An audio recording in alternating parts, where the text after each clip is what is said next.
Shalom, selamat pagi saudara. Bagaimana kabar saudara pagi hari ini? Senang sekali bisa menjumpai saudara di dalam acara Renungan Spiritual Life di awal tahun 2022 ini.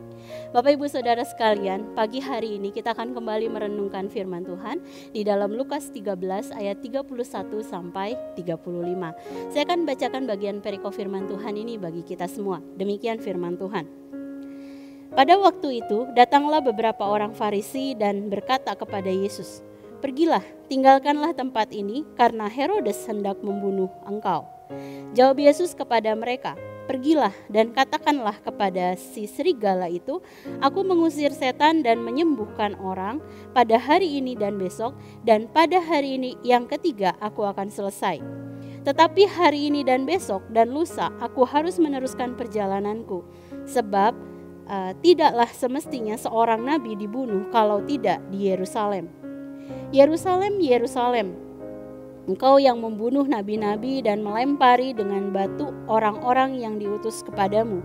Berkali-kali aku rindu mengumpulkan anak-anakmu sama seperti induk ayam mengumpulkan anak-anaknya di bawah sayapnya, tetapi kamu tidak mau. Sesungguhnya rumahmu ini akan ditinggalkan dan menjadi sunyi. Tetapi aku berkata kepadamu, kamu tidak akan melihat aku lagi sehingga pada saat kamu berkata, diberkatilah dia yang datang di dalam nama Tuhan." Dan judul perikop firman Tuhan adalah Yesus mati di Yerusalem, kesalahan terhadap Yerusalem. Bapak Ibu Saudara sekalian, pada perikop ini dikisahkan bahwa orang-orang Farisi memberikan peringatan kepada Yesus perihal Herodes yang akan membunuhnya jika ia tidak meninggalkan daerah Galilea. Informasi yang disampaikan oleh orang Farisi tersebut sebenarnya tidaklah tepat, sebab Herodes meskipun membenci Yesus tetapi tidak merancangkan hal tersebut.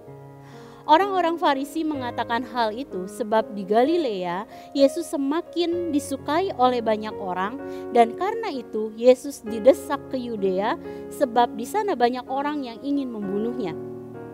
Jika kita perhatikan, kita bisa mengetahui betapa bencinya orang-orang Farisi kepada Yesus.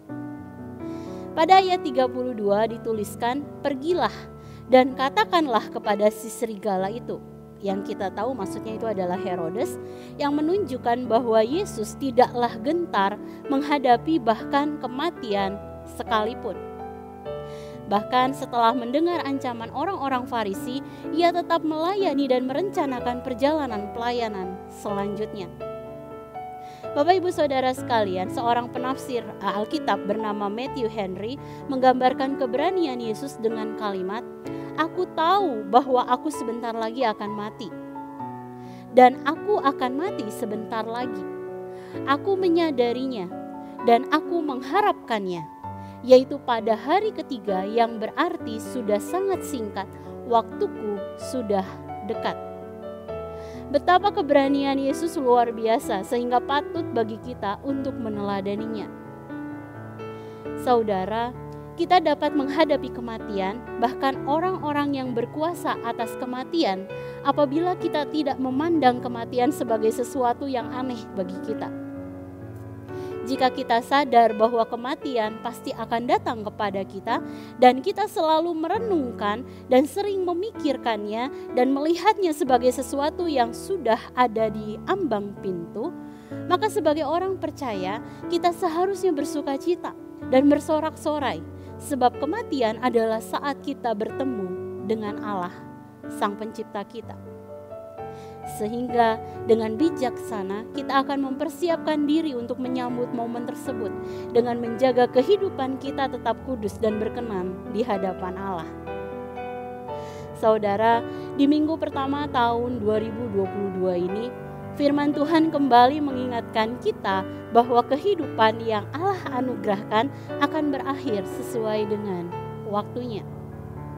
Dan seharusnya kita mempersiapkan diri dengan menjalani kehidupan yang kudus dan saleh di hadapan Allah. Saudara, mari sejenak kita merenungkan firman yang baru saja kita dengar. Saudara, apakah saudara telah menjalani kehidupan yang kudus dan saleh di hadapan Allah? sehingga saudara siap saat waktunya tiba? Jika belum, mari kita kembali menata ulang komitmen kita di hadapan Allah. Lalu mintalah Roh Kudus untuk menolong dan membimbing saudara agar dapat membangun kesalehan dan kekudusan sepanjang tahun ini.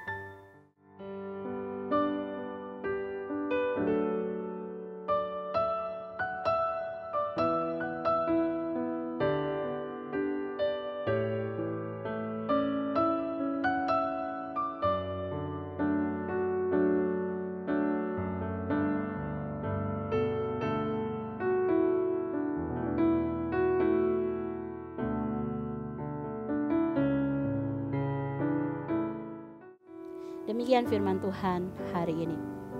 Mari kita berdoa. Tuhan, terima kasih Tuhan untuk firman-Mu yang memperingatkan setiap kami, untuk kami berjaga-jaga, untuk kami bisa membangun komitmen untuk hidup benar di hadapan-Mu Tuhan. Kami tahu Tuhan, kami adalah manusia lemah, manusia yang terbatas kekuatan dan kemampuannya Tuhan.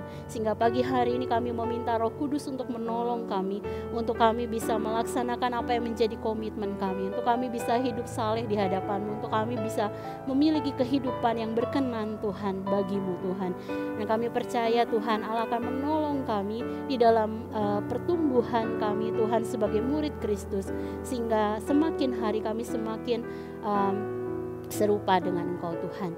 Terima kasih Tuhan untuk firman-Mu yang menyegarkan pada pagi hari ini, yang kami percaya bahwa Roh Kudus akan terus berbicara di dalam hati kami, akan mengingatkan kami akan hal ini Tuhan.